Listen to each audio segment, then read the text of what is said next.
श्री श्री राधा श्री हरि भगवान की जय। श्री श्री सीताराम लक्ष्मण हनुमान की जय। श्री श्री गौनिताय की जय। श्री सिद्धेश्वर महादेव की जय। उपस्थित सभी भक्तवृंद की जय। निताय गौर प्रेमानंदे हरि बोल। श्री प्रभुपाद की जय।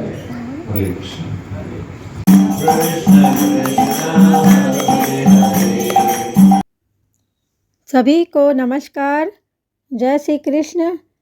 मेरा आज का वीडियो हरि नाम संकीर्तन और भागवत कथा का है, जो कि हमारे कॉलोनी में स्थित सिद्धेश्वर महादेव मंदिर में आयोजित किया गया था। इसके कथावाचक थे श्रीमान मिथिलापति दास, जो कि अंतर्राष्ट्रीय कृष्ण भावनामृत संघ यानी कि इस्कॉन रायपुर से संबंधित है। यदा यदा हि धर्मस्य ग्लानिर्भवति भारत, अभ्युत्थान धर्मस्य तदात्मानं सृजाम्यहम्। इस श्लोक का अर्थ है, वैसे तो आप लोग पढ़े होंगे, कृष्ण यदि आएंगे तो हमारे भीतर से ही आएंगे, नहीं तो नहीं आएंगे। आपके भीतर को के जो कृष्ण है उसको जगाने के लिए समय समय पर इस प्रकार के कार्यक्रम को हमें सुनते रहना चाहिए। आज पशु हत्या व पर्यावरण का विनाश अपने चरम पर है। युवाओं को अवसाद और बेचैनी से बचाने के लिए समाज में सही मूल्यों को स्थापित करने की आवश्यकता है। धर्म अंधविश्वास का पर्याय न बन जाए, इसके लिए गीता का असली अर्थ घर घर पहुंचाना अनिवार्य है। हम बहुत पुराने लोग हैं और हम एक चक्र में फंसे हुए हैं। हम झटपटा तो रहे हैं, लेकिन ये नहीं जानते कि झटपटाहट दूर कैसे होगी। हमारी हालत ऐसी है जैसे कोई बेहोश व्यक्ति बेड़ियों में जकड़ा हुआ हो। एक है बेहोशी और दूसरा बेड़िया, दो बातें हैं। कोई बेहोश व्यक्ति बेड़ियों में जकड़ा खड़ा हुआ है, बेड़िया है, इस बात से उसे तड़प होती है, अर्धमूर्छित है, लेकिन फिर भी इतनी चेतना है कि उसको पता चलता है कि दर्द हो रहा है।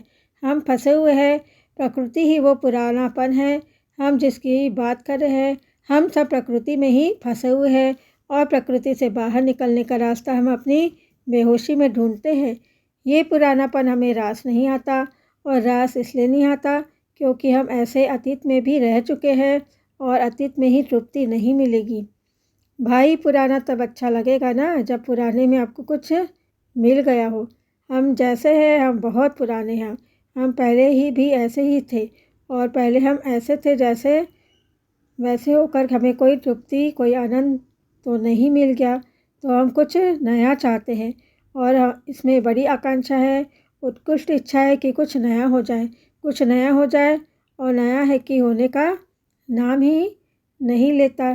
तो इसके लिए हमें भगवद गीता से जुड़ना पड़ेगा, गीता सत्र से जुड़ना पड़ेगा, तो मन में शांति का अनुभव होगा।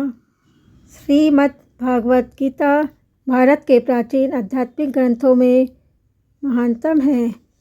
यद्यपि श्रीमद् भागवत गीता का व्यापक प्रकाशन और पठन होता रहा है, किंतु मूलतः यह संस्कृत महाकाव्य महाभारत की एक उपकथा के रूप में प्राप्त है। महाभारत में वर्तमान कलियुग तक की घटनाओं का विवरण मिलता है। इसी युग के प्रारंभ में, आज से लगभग 5000 वर्ष पूर्व, भगवान श्री कृष्ण ने अपने मित्र तथा भक्त अर्जुन को श्रीमद् भगवद गीता का उपदेश दिया था। उनकी यह वार्ता, जो मानव इतिहास की सबसे महान दार्शनिक तथा धार्मिक कथाओं या वार्ताओं में से एक है, उस महायुद्ध के शुभारंभ के पूर्व हुई, जो धृतराष्ट्र के 100 पुत्रों तथा उसके चचेरे भाई पांडुपुत्रों के मध्य होने वाला भातृघातक संघर्ष था। धृतराष्ट्र तथा पांडु भाई भाई थे, जिनका जन्म कुरुवंश में हुआ था, और वे राजा भारत के वंशज थे, जिनके नाम पर ही महाभारत नाम पड़ा। चूँकि बड़ा भाई धृतराष्ट्र जन्म से अंधा था, अतएव राज सिंहासन उसे न मिलकर उसके छोटे भाई पांडु को मिला। पांडु की मृत्यु अल्पायु में हो गई, अतएव उनके 5 पुत्र धृतराष्ट्र की देखरेख में रख दिए गए, क्योंकि उन्हें कुछ काल के लिए राजा बना दिया गया था। अब आप भजन कीर्तन और भागवत कथा का आनंद लीजिए।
ये श्रीमद् भगवत गीता में यहाँ पर उपस्थित है। और कलयुग में श्रीमद् भागवतम भगवान कृष्ण का ही एक अवतार है, एक रूप है। श्रीमद् भागवतम भगवान से अभिन्न है। इसके विषय में चर्चा करेंगे कि कैसे ये श्रीमद् भागवतम में ही इस चीज के बारे में वर्णन किया गया है कि कलयुग में भगवान का अगर हमको शरण लेना है तो हम श्रीमद् भागवतम की शरण में जा सकते हैं। तो मंगलाचरण से आरंभ करते हैं आज की चर्चा। ओम ज्ञानतिमिरान्धस्य ज्ञानाञ्जनशलाकया चक्षुरुन्मिलितं येन तस्मै श्रीगुरुवे नमः।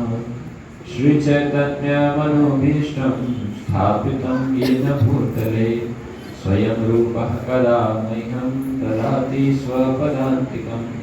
वन्देऽहं श्रीगुरुं श्रीयुतापदकमलं श्रीगुरुं वैष्णवांश्च श्रीरूपं साग्रजातं सहगण कृष्णचैतन्यदेवं श्रीराधाकृष्णपादां सहगण ललिता श्रीविशाखान्वितांश्च। नमः ॐ विष्णुपादाय कृष्णपृष्ठाय भूतले श्रीमते भक्तिवेदान्त स्वामिनिति नामिने। नमस्ते सारस्वती देवे गौरवाणी प्रचारिणे निर्विशेष शून्यवादी भाष्यप्रदेशकारिणे। नमो महावदान्याय कृष्ण प्रेम प्रदायते कृष्णाय कृष्ण चैतन्य नाम्ने गौरद्विषे नमः। नमो ब्रह्मण्य देवाय गोब्राह्मण हिताय च जगद्धिताय कृष्णाय गोविन्दाय नमो नमः। हे कृष्ण करुणा सिन्धु दीनबन्धु जगत्पते गोपेश गोपिकाकान्त राधाकान्त नमोस्तुते। तप्त काञ्चन गौराङ्गी राधे वृन्दावनेश्वरी वृषभानुसुते देवी प्रणमामि हरिप्रिये। वाञ्छाकल्पतरुभ्यश्च कृपा सिन्धुभ्येव च पतितानां पावनेभ्यो वैष्णवेभ्यो नमो नमः। जय श्री कृष्ण चैतन्य प्रभु नित्यानंद श्री अद्वैत गदाधर श्रीवासादि गौर भक्तवृंद। हरे कृष्णा कृष्णा कृष्णा हरे हरे हरे राम राम राम हरे हरे। हरे कृष्णा कृष्णा कृष्णा हरे हरे हरे राम राम राम हरे हरे। हरे कृष्णा कृष्णा कृष्णा हरे हरे हरे राम राम राम हरे हरे।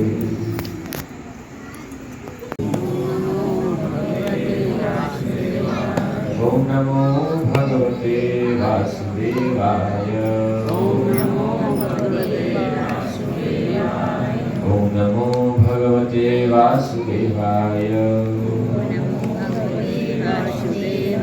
नारायणं नमस्कृत्यं नरं चैव नरोत्तमं देवीं सरस्वतीं व्यासं ततो जयमुदीरये। नष्टप्रायेषु भद्रेषु नित्यं भागवत सेवया भगवती उत्तमश्लोके भक्तिर्भवती नैष्ठिकी। कृष्णाय वासुदेवाय देवकी नन्दनाय च नन्दगोपकुमाराय गोविन्दाय नमो नमः। और नारद मुनि जी का किस प्रकार से नारद मुनि ने कंस रावण ये जितने भी असुर प्रवृत्ति के लोग थे इनके पास भी नारद मुनि जाकर इन्हें शिक्षा दिया करते थे और इनका उद्धार करने का प्रयास करते थे। तो आज हम एक विशेष वृत्तांत इस कथा में चर्चा करेंगे और ये कथा है एक शिकारी की, उसका नाम था मृगारी। तो चूंकि हम यहाँ इस अध्याय का नाम है मुनियों की जिज्ञासा। वैसे श्रीमद् भागवत कथा आप लोगों ने कई बार सुनी होगी, परंतु यदि हम ग्रंथ पढ़ते हैं तो ग्रंथ के माध्यम से हमें इसकी जो मूल शिक्षा है, जो वास्तविक जो श्लोक है इन श्लोकों के माध्यम से हम जीवन का ज्ञान, जीवन किस प्रकार से जीना है, हमारे जीवन का उद्देश्य क्या है, भगवान को किस प्रकार प्राप्त करना है, ये शुद्ध रूप से यहाँ बताए गए। तो चूंकि हम इस ग्रंथ से सीखेंगे, इसीलिए हम लोगों ने मंगलाचरण में एक श्लोक कहा, नष्ट प्रायेषु अभद्रेषु नित्यम भागवत सेवया। हमारे जितने भी अभद्र हैं, अमंगल हैं हमारे जीवन में, ये सभी नष्ट हो जाते हैं। कैसे नष्ट होते हैं? नित्यम भागवत सेवया।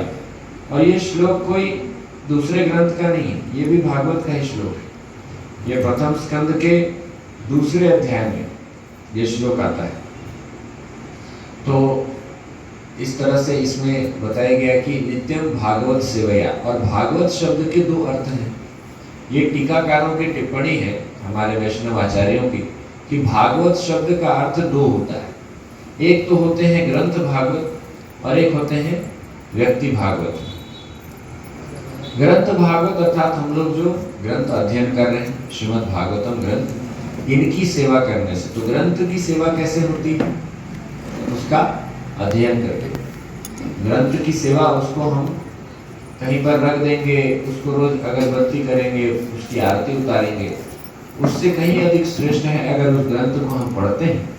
तो पढ़ने से हमें उसका वास्तविक लाभ होता है और पढ़ने से हम उस ग्रंथ की सेवा कर पाते हैं।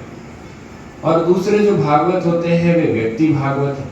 व्यक्ति भागवत शब्द का अर्थ होता है वे व्यक्ति या वे जन जो ग्रंथ भागवत को अपने जीवन में जिन्होंने पूर्ण रूप से अपना लिया है।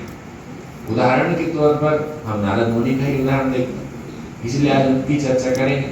नारद मुनि, व्यासदेव, या हमारे जितने वैष्णव गण हैं, आचार्य हैं, बड़े बड़े जो शुद्ध भक्त हुए हैं, यहाँ तक कि हम देखते हैं कि जैसे सूरदास जी थे, श्री चैतन्य महाप्रभु जो कि स्वयं भक्त के रूप में उन्होंने अपना प्राकट्य लिया, तो उन्होंने भी इस तरह से जितने भी ग्रंथ हैं, ये जो श्रीमद् भागवतम ग्रंथ है, इसकी एक एक सूत्र की, एक एक श्लोकों को अपने जीवन में उतारते हुए हमें बताया कि कैसे हम इन भागवतों, ये जो ग्रंथ है, इसको हम अपने जीवन में अपना सकते हैं।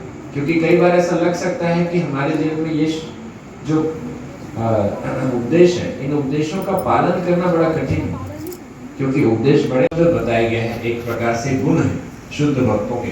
कई बार आप कह सकते हैं ना कि हम कैसे पहचानें कि कोई